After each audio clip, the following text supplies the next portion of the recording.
Forced to work from home by your employer? Laid off or feeling depressed at home? Do you want to make money working from anywhere? We'll show you how to do it from your couch. It's time for another episode of the Work From Home Show. Coming to you from their homes in Austin, Texas and Tampa, Florida, here are your hosts, Adam and Naresh. Hey everybody, welcome back to another episode of the Work From Home Show. I'm your host, Naresh with Adam Schrader, and today we have Jim Rickards with us. Jim is a very, very well-known financial and investment analyst, an economist. He writes several popular newsletters for Agora Financial, and he's also come out with multiple New York Times best-selling books. I'll go ahead and read all the ones that have done extremely well. So his book, Aftermath, 7 Secrets of Wealth Preservation in the Coming Chaos. Also his book, Currency Wars, The Making of the Next Global Crisis. The book, The Death of Money, The Coming Collapse of the International Monetary System. Also The New Case for Gold. The book, The Road to Ruin, The Global Elite's Secret Plan for the Next Financial Crisis. And the 2 new books, The New Great Depression, Winners and Losers in a Post-Pandemic World, and The Ravens, How to Prepare for and Profit from the Turbulent Times Ahead, which was co-authored with Robert Kiyosaki. He's the editor of this strategic intelligence newsletter, just a very, very well-known financial personality, particularly in the financial publishing world. So, Jim Rickards, thanks so much for joining us on the Work From Home Show. Thank you. Great to be with you, Naresh. Great to be with you, Adam. Yeah, and let's start the discussion because there's a lot to talk about, a lot of books, which are somewhat similar to each other.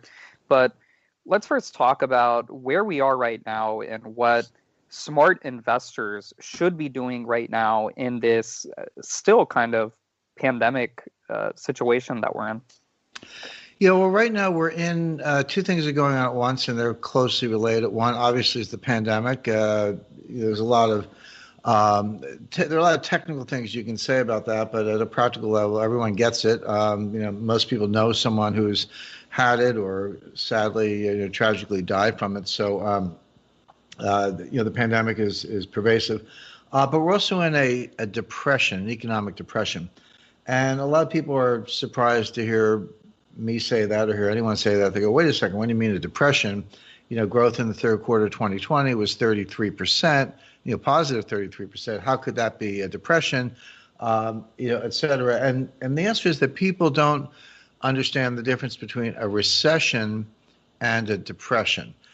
Now, a recession is technically defined and quantitatively defined. The general definition is 2 consecutive quarters of declining GDP. There are a few other bells and whistles, unemployment and so forth. The determination is made by a group called the National Bureau of Economic Research in Cambridge, Massachusetts. So think of them as the umpire. They call the balls and strikes. The National Bureau of Economic Research decides when does the recession begin and when does the recession end. And they actually said that a recession started in February 2020. I think that's right. I agree with that. I say that I say the same thing in my book, except I use that as a start date for the depression. But started in February 2020. Often recessions are over before this bureau declares them to be over, meaning it doesn't change the date. It just means it takes them a long time to make up their mind. And I think that's the case here. I think the recession was over around the end of June, early July. We had first quarter growth was negative 5%. Second quarter growth was negative 31%. Third quarter was positive about 33%. Fourth quarter, we don't know yet. But estimates are around 8-9%, something like that. So based on that alone, you would say, okay, 2 consecutive quarters, first and second quarter, declining GDP. There's your recession, but it's over. And that's probably right. The recession is over, although I make the point that we're probably going into a second recession right now as we speak. This will be the first back-to-back recession since 1980, 1981, meaning you had a recession, you got out of it, and then you went right back into it. because the virus is surging and the lockdowns are continuing, and lockdowns don't work medically. They don't stop the virus, but they do a good job of destroying economies, and that's what we're doing. I just have to stop you really quickly. So sure. what you said, you said we were in a recession, and then we came out of the recession around July, and then we went back into it. That's what you're saying. We went back into a recession, whereas a lot of economists are saying we've been in a recession since March. You claim it's February, but they're saying since March 2020, and we never got out of it. Yeah, the numbers improved, but that's not an accurate representation of true GDP, real GDP, and also unemployment. But you think we got out of it, and then we got out of it, and then the lockdowns happened in November, and then we're back in a recession. Yeah, that's right. And by the way, it's not just me. The National Bureau of Economic Research they declared, and they're the referee. They said it started February. I agree with that, but it wasn't me. It was them. And if you take the definition, 2 consecutive quarters of declining GDP, that's over. We had that in the first and second quarter. Third quarter, we know the number. It was plus 33%. So how are you in a recession when you have 33% annualized growth? And fourth quarter also looks like growth, less, probably around 8-9%, as I said. So now the National Bureau of Economic Research has not said officially that the recession is over, but that's not unusual. Sometimes a year goes by and they say, oh, the recession was over last year. I was like, well, thank you very much. That was a year ago. But that's how they operate. As far as economists are concerned, most economists are wrong about most things most of the time. I don't really rely on economists. I am an economist. I have a graduate degree in economics, but your sort of standard issue PhD economists from a place like MIT or Harvard are consistently wrong. Use the wrong models, make lousy forecasts. Wall Street's no better. Nobody's worse than the Fed or the IMF. And when I say things like that, I mean, the Fed has an annual forecast. They tell you what's going to happen the following year. So it's 1 year forward forecast, and they do it once a year. Go back and look at the Fed forecast in 2008, 2009, 2010, 2011, et cetera. They were wrong every time. And by orders of magnitude. In other words, if they say growth is going to be 3.1% and it was actually 3.2%, I would say, hey, nice job, nice going. You got that really close. That's not what happened. They said, it would be 2.8% and it was 1.4%. I mean, that's the kind of error they have. The IMF is worse. So, you can quote all the economists you want, but they're pretty lousy at forecasting, and they're pretty lousy at understanding the economy because not because they're dumb. They have high IQs and a lot of credentials, but they have the wrong models. So using the technical, again, it's not my definition. It's a standard 2 consecutive quarters of declining GDP. By that definition, the recession was over in the third quarter of 2020. But the depression is not over, and that was really the point I was making. A lot of people say, well, if a recession is 2 quarters of declining GDP, a depression must be like 10 quarters of declining GDP. It must be a really long recession. No, that's not the definition. The definition of a depression, it refers to depressed growth. You can have growth in a depression. It's just that the growth is very weak and it's low relative to trend. So it's just depressed relative to trend. And that was true in the Great Depression, which, conventionally is dated from 1929 to 1940. It's 11 years or 12 years. So, but we had 2 technical recessions in the Great Depression. 1929 to 1933 was one, and another recession from 1937 to 1938. Between 1933 and 1936, the economy grew. 1933 was one of the best years percentage-wise in the history of the stock market. But the point is, you were in such a deep hole that you weren't out of it. So if unemployment dropped from 25% to 14%, which it did in the mid-30s, that's progress, but it's still 14%. It's still horrible. And, the stock market obviously peaked in 1929, then declined 90%, 89.2%. By 1932. So when did the stock market get to the old high? When did the stock market recover its 1929 high? The answer is 1954. It took 25 years to get back to that level. That's a depression, and that's what we're in now. So, the fact, one metaphor, Adam and Naresh, I think the listeners will understand. So you fall into a 50-foot hole and you dig out 20 feet. Well, okay, that's 20 feet of progress, but you're still in a 50-foot hole. In other words, you're not back to where you were. We're not going to get to 2019 levels of growth until, output rather, 2019 levels of output until 2023 at the earliest. We're not going to get to 2019 levels of unemployment until 2025 at the earliest. In other words, this is a multi-year, and I would say the psychological effects will be intergenerational. It'll be 30 years before, I mean, we'll never get back to normal. There's no more normal, but we'll get through it, and things will normalize, if you want to use that word. But you're talking 30 years, not 30 months. So you predict that in 2025, that's when we'll get back to those high levels that we saw in February 2019. And I guess politically, that's not a good thing for whoever's in office, because you would think, okay, the worst is behind us, fresh administration, not just here in the US, but anywhere in the world. But you're saying, no, it's going to be bumpy for the next 4 years, and it's no guarantee that anyone who's running for re-election in 2022 or 2024, that's no guarantee by any means. That's right. I mean, I don't. The politics won't matter, and I can explain why. I voted for a candidate. You voted for a candidate, or that's fine. I don't really very proud of my books in the New Great Depression. I think I mentioned Trump once because he got COVID, and that was the reason I mentioned it, because it's more evidence that lockdowns don't work. And I'm not sure I mentioned Biden at all, but I purposely steered away from the election. There's enough commentary on that. But the point is, it doesn't matter. Here's why. Monetary policy does not work.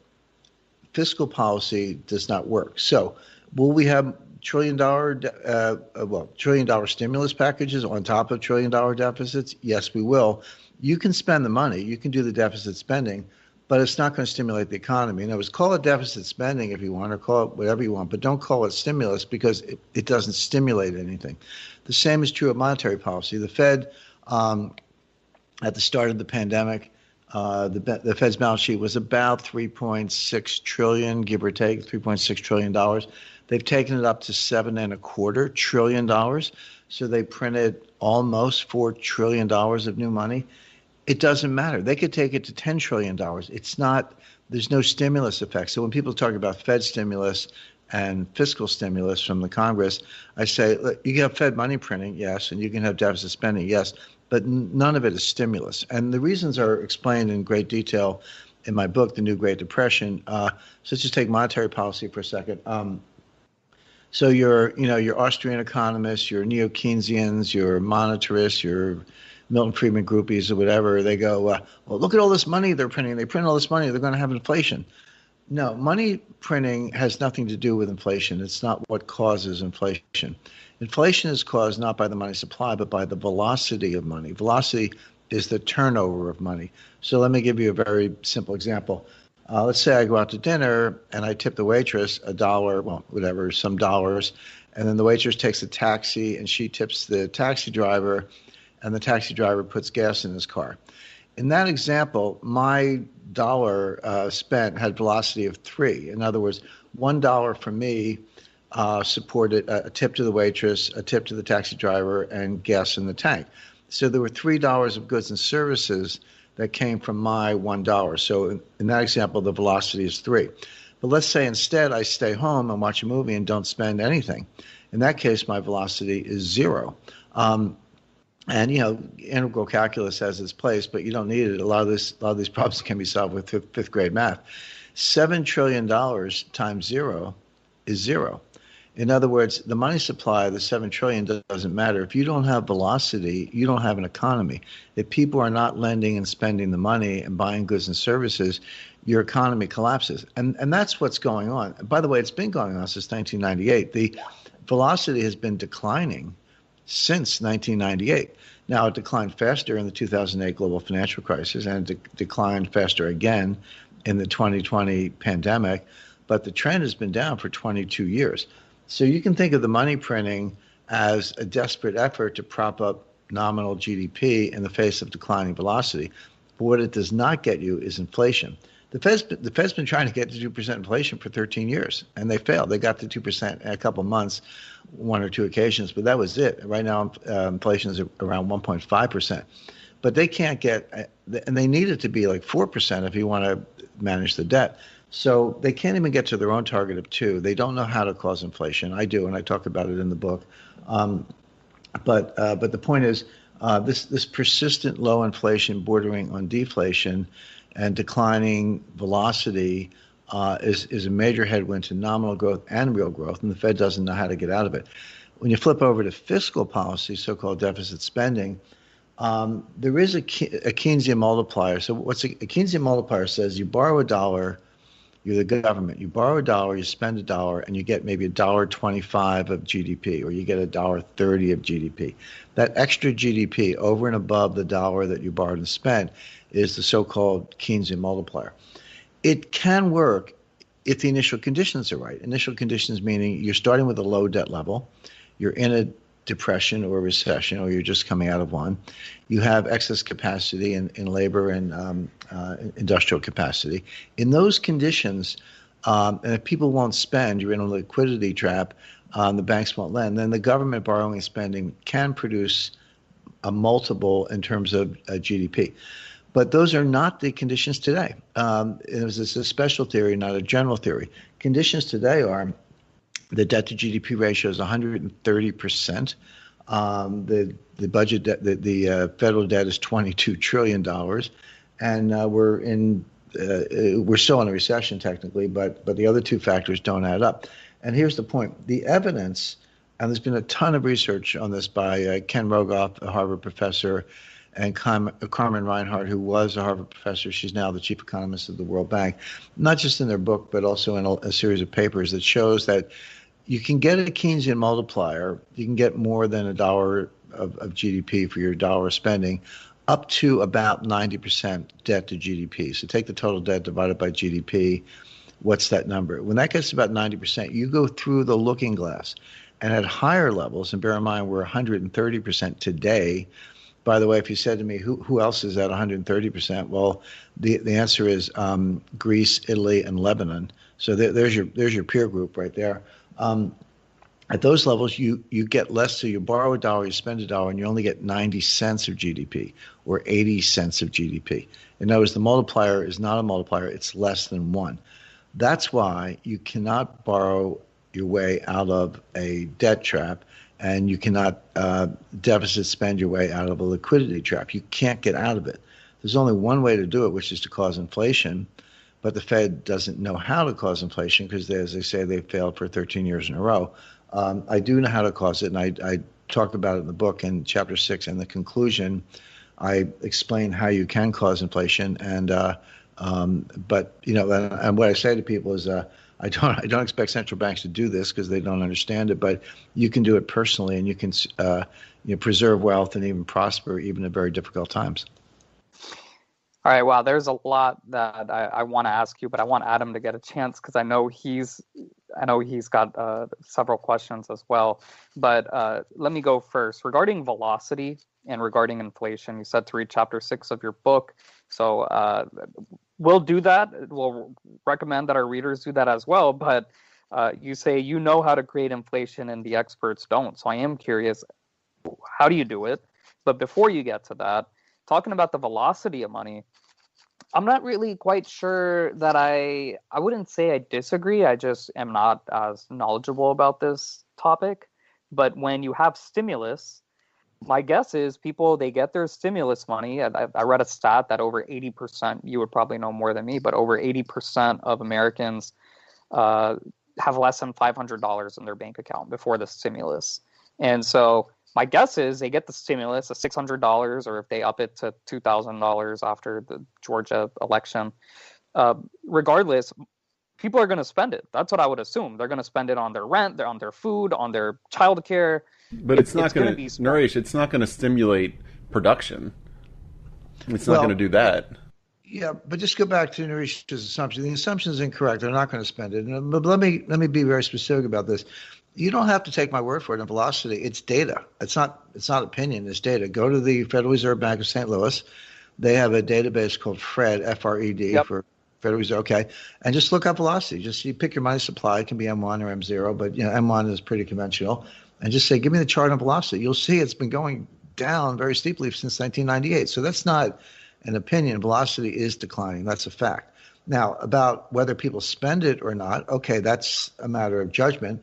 But we have data because we did this already. We gave everybody a $1,200 check last April. They're getting another $600 check soon. The Congress is debating whether it should be $2,000. Okay, I'll leave that to them. Maybe it'll be higher.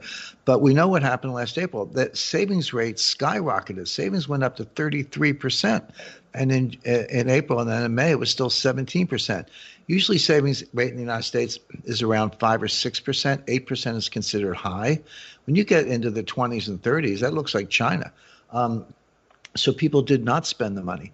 Now, what did they do with it? They saved it or they paid down debt. By the way, when you pay down debt, that's not spending. That's actually the financial or economic equivalent of saving. As you're reducing your balance sheet, you're deleveraging.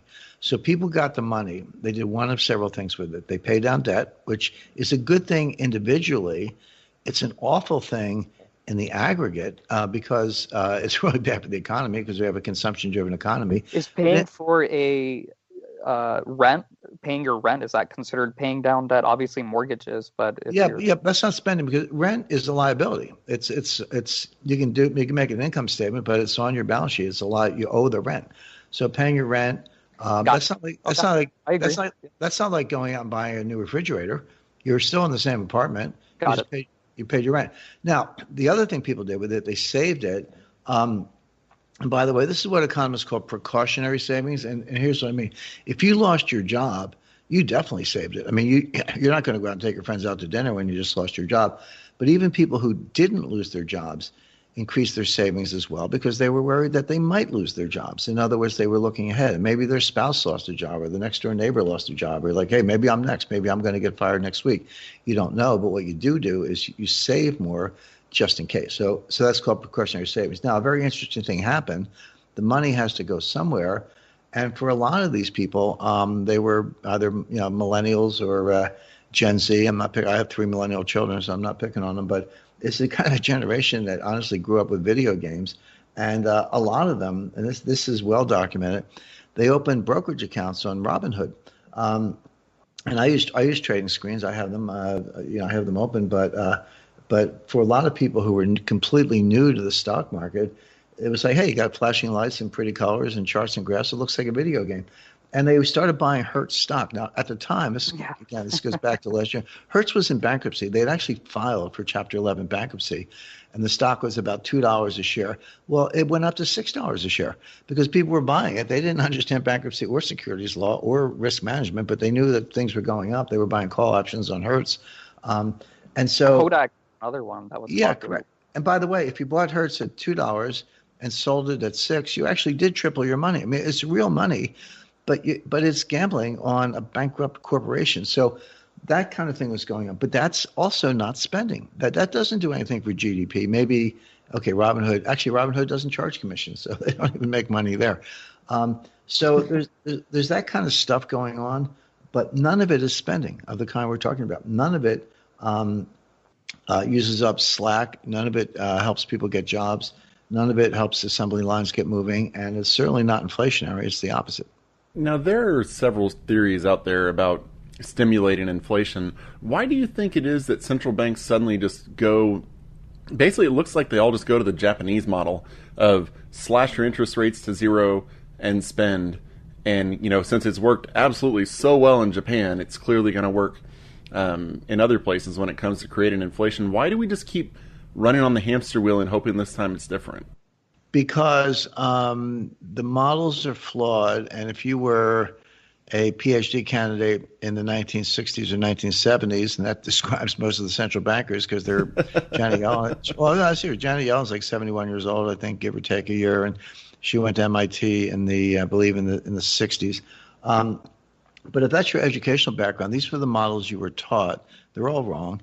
R-star, Phillips curve, money supply equals inflation, and they were hard. I mean, I was sort of making fun of calculus, but when you actually look at the models, there was a lot of very advanced calculus, and so you had to work hard to master them and know the math and all that.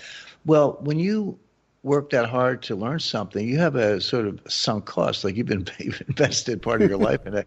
The last thing you want to do is say, "Oh, Jim Rickards says it's all wrong, so I'll throw it away." They don't care what I think. Yeah, but it's been proven wrong for how long has Japan been trying to do this? 30 years? Yeah, well, exactly. I remember in the 90s, everyone talked about the lost decade. Well, they're entering their fourth lost decade.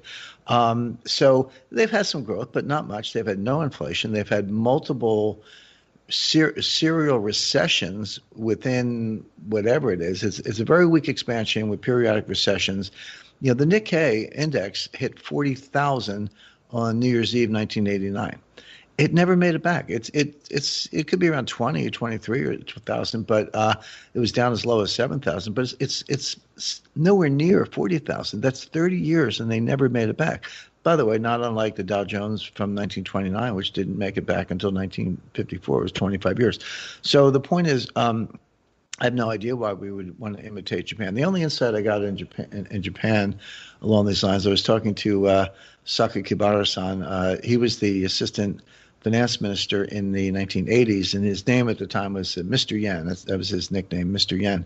But I said this to him. I said, Sakakibara-san, I mean, you got 30 years of low growth, periodic recession. What are you doing? And he pointed out, and he was correct, that the population is declining. So if you calculate Japanese growth on a per capita basis instead of an aggregate basis, it actually looks a lot better because there are fewer people. So on a per capita basis, they're doing a little better. So I said to him, the reductio ad absurdum. I said, so Japan ends up with one person who owns the whole country, and he's the richest guy in the world. I don't think he appreciated the humor in that, but that is where you end up. That doesn't work in the United States. I mean, you can't have 30 years of no growth, and we don't have a declining population. Partly because of immigration and other reasons. But that's not. We don't have the homogeneity. We don't buy our own debt by and large. We don't have a lot of conditions that exist in Japan, and Japan couldn't do this without the dollar. And what I mean by that, as long as the dollar is the anchor of the global financial system, which it is, then the yen can kind of free ride on that. And Japan has valuable companies and substantial export surpluses and output, and there are a lot. I love Japan. I spent a lot of time there, but there's some good things going, but they're not a model for the United States, and they haven't solved this problem. You're right. They don't have inflation. They have a non-sustainable debt. They have weak growth and periodic recession. It's just not a model for the rest of the world, and certainly not the United States. All right, Jim, since we started the recording, I just got a little distracted because I'm a Robinhood trader like your millennial children. Yep. And Bitcoin is up over $1,000 since we started this recording. Yep. So I want to get your thoughts on, because you talk a lot about currencies, gold, and then I believe I read a piece where you started talking about crypto. So just those key words, gold, crypto, Bitcoin, what are your thoughts? Well, the most successful cryptocurrency in the history of the world is the U.S. dollar. And I say that because, I might have, $20 in my wallet or whatever. In Philadelphia, we call that walking around money. But the overwhelming majority of all dollars held in all forms and all denominations are digital, and the message traffic is encrypted. So the dollar is a cryptocurrency. It's a digital encrypted currency. As far as Bitcoin is concerned, so I did an interview with Sarah Silverman on a channel in December 2000. Let me get the year right. December 2017. That's right. And Bitcoin was going up about $1,000 a day. Now at the time, it was about $8,000, but it had gone to 6,000, 7,000, 8,000, 9,000. And I was explaining why Bitcoin is, kind of going to end up at $200 or whatever, and it's not worth anything. And I said, look, Sarah, let me tell you what's going to happen. It's going to go to $20,000, and then it's going to crash. And that's exactly what happened. It did go to $20,000, I think right around January 1st, and then it crashed about 80%, as much as the stock market crashed. It was back down to, it got down to around, 5,000 or whatever, and it poked along sideways and up and down and fake rallies. And you're right, now it's back up to 30,000. So I looked at the chart yesterday. It's a bubble. I mean, obviously. And it's going to crash, but let me be a little more specific about that, because you do have smart people like Glenn Hutchins, Ray Dalio, and Paul Jones and others going into Bitcoin. Although the fact that Scaramucci is now starting a Bitcoin fund should be a signal to get out as fast as you can. But that said, here's the problem with Bitcoin, and why it can't be a reserve currency and why it's going to crash. So the dollar is the leading reserve currency. 60% of global reserves are held in dollars, and about 30%, give or take, are held in euros. So those two currencies alone are about 90% of global reserves, and the rest, sterling, Swiss franc, yen, Aussie dollar, Canadian dollar, they make up the other, 10% approximately, mostly in single digits. Now, but to be a reserve currency, you need a bond market. Now, when you say China has $1.4 trillion in U.S. dollars, they do, but it's not like they have pallets of $100 bills stashed in the basement of the People's Bank of China. They don't. They don't have the currency. What they have are securities, specifically treasury notes and treasury bills, that are denominated in dollars. And by the same token, if you have euros in your reserve position, it means you bought German bonds or Italian bonds or whatever. The point is you don't actually have the currency. You have securities denominated in a currency, which could be the dollar or the euro, as the case may be. So where's the Bitcoin bond market? Because I can go buy Bitcoin, but no central bank, no sovereign wealth fund is going to buy Bitcoin because there are no instruments with a yield. There's no Bitcoin bond market, in other words. There's never going to be, and let me explain why that's true. Bitcoin, as it was designed by this guy, Satoshi Nakamoto, if whoever he is or she is or it is, I mean, it could be a deep team at Raytheon for all I know. That's reserve judgment on who's actually behind it, since we don't know. But that said, they hated central banks, and they thought they were inflationary, which they're not, because central banks don't know what they're doing. But they put a lid on it. There's a maximum number of Bitcoin that you can ever create. And as you get closer to the lid, and we are getting closer to the lid, the ceiling, it gets more and more expensive, more and more difficult, more electricity, more computational power to produce one more Bitcoin. If you happen to be a miner and you want your free Bitcoin, you're going to have to spend a lot more money to do it. So as a practical matter, we're at a ceiling. Now, even if you assume it was a currency, by the way, show me where I can buy a cup of coffee with Bitcoin. They always point to some coffee shop in Brooklyn. They say, you can go there, they take Bitcoin. It's probably boarded up today, but okay, fine. There's some coffee shops around, but you can't really spend it. I can't, et cetera. But the point is, when you put a lid on it, if the currency is capped and the economy keeps growing, that means that the value of the currency keeps going up, 30,000, 40,000, 50,000, 60,000, et cetera, in theory. But it's inherently deflationary. In other words, each Bitcoin buys you more goods and services. If Bitcoin is fixed and the economy grows, then and you're thinking of Bitcoin as currency, then each Bitcoin buys me more stuff because there are a fixed number of them in a larger economy. But the problem is that's deflationary. Who's going to borrow money in a deflationary currency? Nobody. Because what it means is that if you borrow money in deflationary currency and you go to pay it back, it costs you more. The nominal amount plus interest may be the same, but the real value goes up. As a borrower, what you're rooting for inflation. You want an inflationary currency because you can pay it back in cheaper dollars, or at least one that's constant, so you know what you're doing. So Bitcoin is deflationary by design. Nobody will borrow in a deflationary currency because why would you? Because the burden of debt keeps going up. That means there'll never be a bond market. That means there'll never be a reserve currency. And therefore, it's just a game. It's in the 50s, late 50s, early 60s. Go to the junior high school dance. There was a popular song called "Shout, Shout, Knock Yourself Out." So if you want to buy Bitcoin, knock yourself out. But it's not going anywhere, and it's clearly a bubble, and it's going to crash. Yeah, I think if you look at kind of like when the U.S. was on the gold standard, if you looked at towards the end of the gold standard, we were only nominally on the gold standard because anytime they wanted to spend more money, they would just say, oh, now it's just, they just changed the way that they floated the gold standard against the dollar to spread it out to make it able to buy more in that situation. So how important do you think it is for us to have the reserve currency? Is it everything to the U.S. at this point? Or, I don't think it would be the worst thing in the world if we lost the reserve currency status. It's obviously not optimal, but I don't think it would be the end of us or anything. Well, the problem is My wife hates me to admit this, but in the 90s, I was a registered lobbyist. I ran a Washington office. I spent a lot of time on Capitol Hill. And one of the first things I learned in Washington is you can't beat something with nothing. In other words, if you really dislike something, like I hate that bill or I hate that law or I'm against this or I'm against that, fine. You can rant and rave and write op-eds and all that good stuff. But you can't actually get rid of it unless you have an alternative. You can't beat something with nothing. So if you don't like the dollar, you're worried about confidence in the dollar, et cetera, what's your alternative? I just dissected why Bitcoin will never be the alternative. Chinese yuan, I mean, you got to be kidding me. There's no Chinese government bond market of any significance. They don't have repo. They don't have dealers. They don't have auctions. They don't have forward trading. They don't have futures. You can't hedge. There's no payment and clearance system. There's nothing.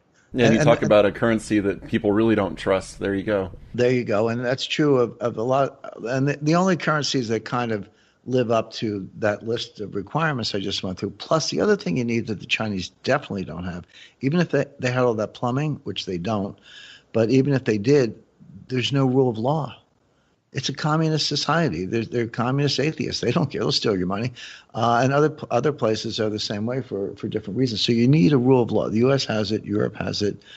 Japan has it. UK, et cetera. So those are the only currencies that are even in the game because they have a rule of law and they have a functioning bond market. So you need those two things. And China's not even close. And they won't be for maybe never because even, like I say, even if they have the plumbing, they don't have the rule of law. And that's true across the world.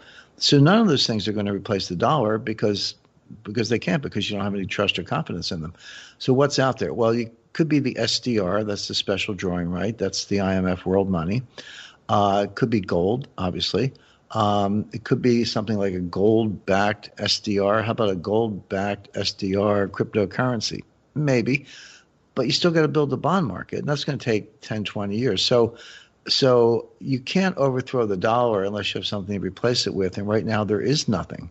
So you're not going to overthrow the dollar. Now, what could happen is there could be a collapse of confidence in the dollar, as there was in like the late 1970s. In the late 1970s, Jimmy Carter was president. Inflation was out of control. I mean, the value of the dollar was cut in half in 5 years between 1977 and 1981. I mean, forget about 80 years or 100 years since the Fed. That was cut in half in 5 years. And it was so bad that the United States Treasury issued bonds denominated in Swiss francs. They were called Carter bonds. Nobody wanted dollars. He said, well, we trust the Swiss. So the U.S. Treasury issued bonds denominated in Swiss francs. That's how bad it was. So you have to have something like that. Now, the problem is that you're not going to have a world where confidence in the dollar collapses and everyone says, give me the euro. No, these are all passengers in the same lifeboat.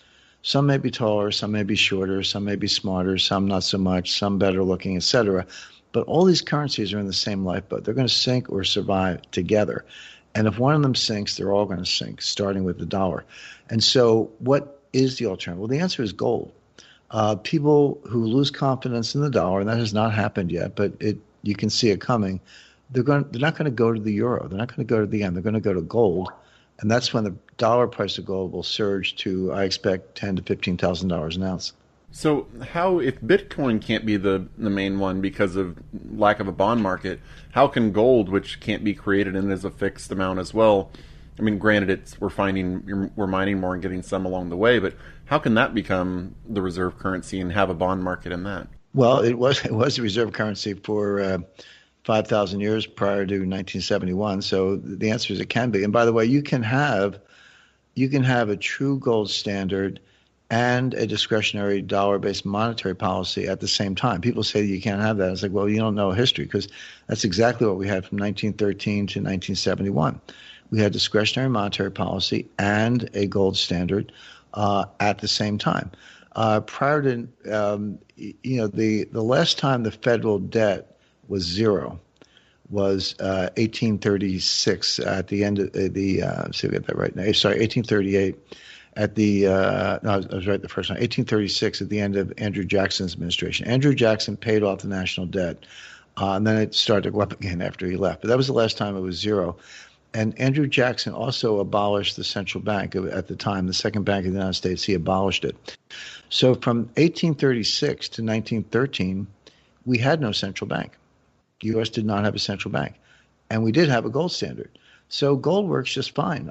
You can make coins out of it. You can have paper certificates that are the equivalent of warehouse receipts that are backed by gold. So I can walk up to the bank and get my gold whenever I want.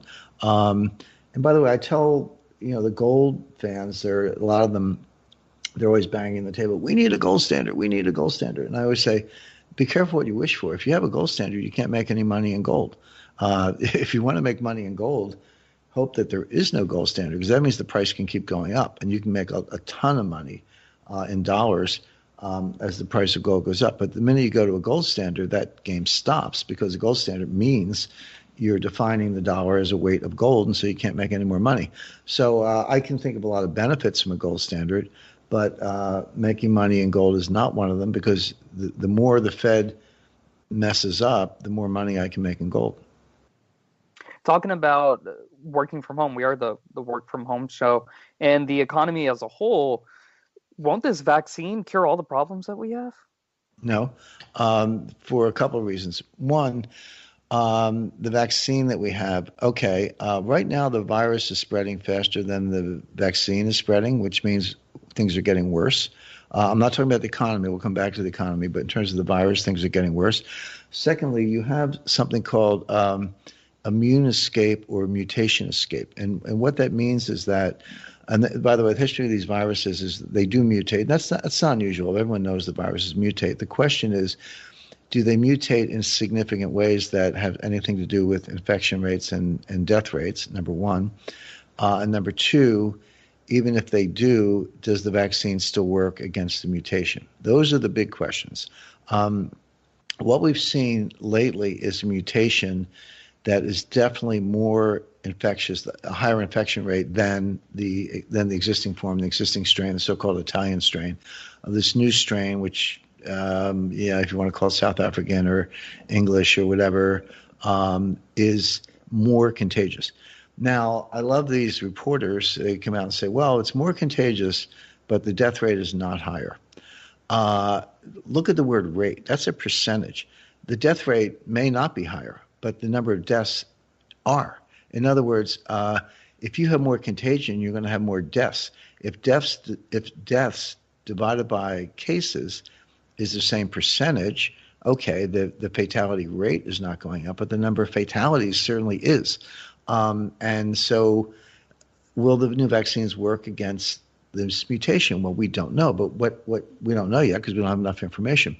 But the way viruses work, people always want to politicize this stuff. I say in my book, The New Great Depression, I said the virus is not Republican or Democrat. The virus just wants to kill you. That's all it knows.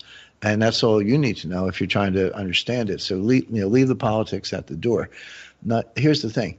The virus, I say it wants to live. It wants to replicate. Scientists are not even sure if a virus is alive or not. And I talk about that in the book, but we don't have to resolve that debate. But it's not necessarily alive, but it does replicate by hijacking a living cell. Now, when you have the antibody, you have the vaccine, or you've had it already, and you have the antibodies, the virus can't replicate it. It starts to die out. And that's what they mean by herd immunity.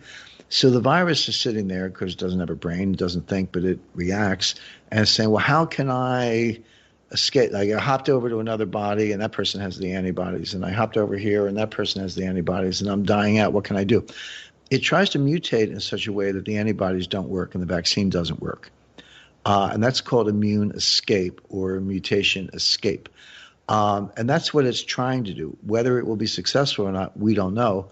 But the history of pandemics is not good in the sense that usually these things do come back in second and third waves of greater lethality, and in that case, the vaccine might not work. So let's reserve judgment on that. But coming back to the economy, because that was really the point of the question, there's a splendid piece of research by an economist at the Federal Reserve Bank of San Francisco and a couple colleagues. I believe they're from the University of California, but they're highly respected academic economists. And they looked at a 650-year time series. Now, that's my kind of time series. People, they do these regressions and correlations. And I say, well, how far back did you take it? We went back a whole year. That's junk science. But 650 years, okay, that's got some validity to it. They went back to the Black Death of the 1350s. And they looked at every pandemic, including the Black Death, and since then, in which 100,000 or more people died. And of course, the two greatest were the Black Death. They estimate about 75 million people died. And the Spanish flu of 1918, they estimate maybe 100 million people died. But after those two, you get down, the highest fatality rate was around 2 million. There were a couple instances of that, including the Asian flu in 1958. And then in number kind of closer to the 200,000, 100,000 category. COVID is going to end up as number 3 on that list. Right now it's number 5. The total fatalities are about 1.8 million worldwide. But once you get past 2 million, you're going to be in third place behind the Black Death and the Spanish flu. So that's what we're talking about. But what they showed once they had established that baseline is that the recovery, normalization, I mean, we're never going to get back to normal. I mean, life will go on, we'll survive, but forget normal. There'll be something else in its place that we'll all adapt to. But what they show is that that normalization process takes 30 to 40 years. Not 30 or 40 months, 30 or 40 years. So when Jay Powell says, we think interest rates are going to be 0 until 2023, I'm like, that's fine, Jay. Why don't you try 2043?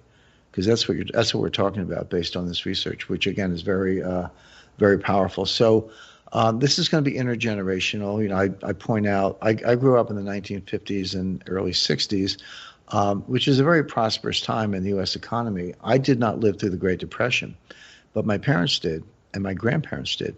And I was raised with a depression mentality. I didn't live in the depression, but I had that depression mentality. And we were 9 or 10-year-old kids. We used to go out with our wagons and door to door and collect newspapers and tin cans. And we weren't doing it for environmental reasons. Maybe it was good for the environment, but we were doing it for recycling because there was steel in the tin cans and you could use it to make battleships and airplanes and so forth. So my point is that didn't change until the late 60s. The late 60s, baby boom generation came of age, and then it was, party all night and spend money and credit cards and all the rest. But the point is the Great Depression was over in 1940, but the behavioral adaptations lasted until around 1970, or certainly the late 60s. So the effects are intergenerational, and I have grandchildren. Some of them are 3, 4 years old. They go to school, and the mother says, "Okay, put on your boots, put on your jacket, and put on your mask," and they do. And so the kids say when a 3-year-old goes to school with a mask, kids are very adaptable. So that becomes normal for them. They're not going to forget that just 2 years from now, if the pandemic's over. They're going to remember a time when you couldn't go outside without a mask, and that's going to affect behavior, socialization, has impact on mental health. And I have a chapter on that. Chapter 5 in my book talks exclusively about the mental health aspects of the pandemic, which are not well understood, underestimated, and again, this will be intergenerational. So when you talk about kind of the recovery, you mentioned beforehand that back in 1929 the stock market went down and didn't recover, I think, until you said like 1945? 1954. 54? Yeah, sorry, I got my numbers switched there. Right now, our stock market is completely removed from the reality of people's situations because it's focused on corporate profits, and with the money that's being put into society, a lot of it is being not funneled necessarily, but going towards corporate profits that prop up the stock market. So how are we going to be able to tell when we've kind of reached where we were beforehand? What can the average person be looking at to see when we've reached, early 2020 levels? Well, we kind of know because part of it's mathematical, and yes, you do have to do some projections, but we're not going to get to 20. So take 2019 as your baseline, okay, because 2020 is the new depression, and we have 3 quarters of data. We're going to get the 4th quarter at the end of January, but the year is going to end up down around 6, 7, maybe 8%, the worst year, in U.S. economic history. But so take 2019 as like the last good year as the baseline. You're not going to get to 2019 levels of output until 2023 at the earliest. That's if a lot of things go right. You're not going to get to 2019 levels of employment until 2025. Again, that's if everything goes right. So best case, you're looking at the continued depression. It doesn't mean every quarter's down. That's not what depression is, as we talked about earlier. But you're looking at the continued depression, continued high unemployment, continued zero interest rates, continued low velocity, all headwinds to growth, et cetera, throughout 2021 and 2022. So 2023 is the earliest where it might start to look and feel like the economy is growing again and growth is good and employment's in a good place and the pandemic's behind us. So 2023 at the earliest. Now, there are a number of things that could go wrong that might extend that, but that would be the most optimistic scenario. And, again, it's math. So we dropped 5% in the first quarter of 2020 and 31% in the second quarter of 2020. So at that point, you're down, about 36%, give or take, from, let's say, 100. So normalized economy at 100 on December 31st, 2019. So now you're down to 65 on a scale of 100 because you dropped 35%. Okay.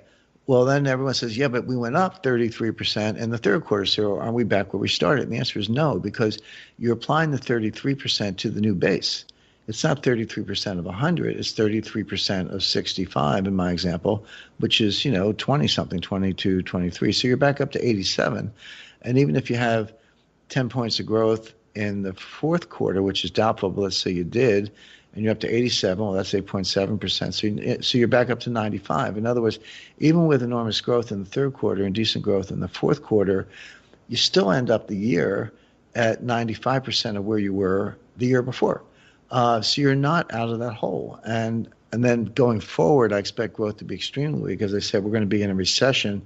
We're probably in a new recession right now because COVID came back. The caseload's higher, the fatalities are higher, and we're locking down the economy again. By the way, lockdowns don't work. I talk about that in the book in chapter 2. But they're very good at destroying the economy. Lockdowns are not good at stopping the virus, but they're very good at destroying the economy, and that's what we're doing. Jim Rickards, wow, what an incredible interview. We could keep going all day, all night if we wanted to, but we're running up against a hard stop. You're the editor of the Strategic Intelligence newsletter, Agora Financial bestselling author, New York Times bestselling author of multiple books, including your brand new one, The New Great Depression, Winners and Losers in a Post-Pandemic World, and the upcoming book in a few months with Robert Kiyosaki, The Ravens, How to Prepare for and Profit from the Turbulent Times Ahead. Best website, is it dailyreckoning.com, or do you have another website? You can go to Strategic Intelligence. That's the name of my newsletter, the largest subscription-based newsletter that I do for Agora Financial. So just do Strategic Intelligence, Agora, in your browser, and you'll find it. And we do it once a month. It's 5,000 words, so it's like getting a new book every year in the form of a newsletter. And it's I think the introductory offer is like $49.50 a year or something like that. So pretty good value. We have more expensive newsletters as well, and we invite people to look at those. But Strategic Intelligence is a good entry level point. And the new book, The New Great Depression, comes out January 12th. It's available for pre-order now on Amazon, Barnes & Noble, and it'll be in the bookstores on the 12th. Great. Jim Rickards, thanks so much for joining us on the Work From Home Show. And to all our listeners, check us out, workfromhomeshow.com. That's workfromhomeshow.com. Email us, hello@workfromhomeshow.com, hello@workfromhomeshow.com. We're on all social media. Check us out, iTunes, TuneIn, Stitcher, where the podcast is available everywhere. Like us on Facebook, Twitter, etc. And until next week, keep on working from home.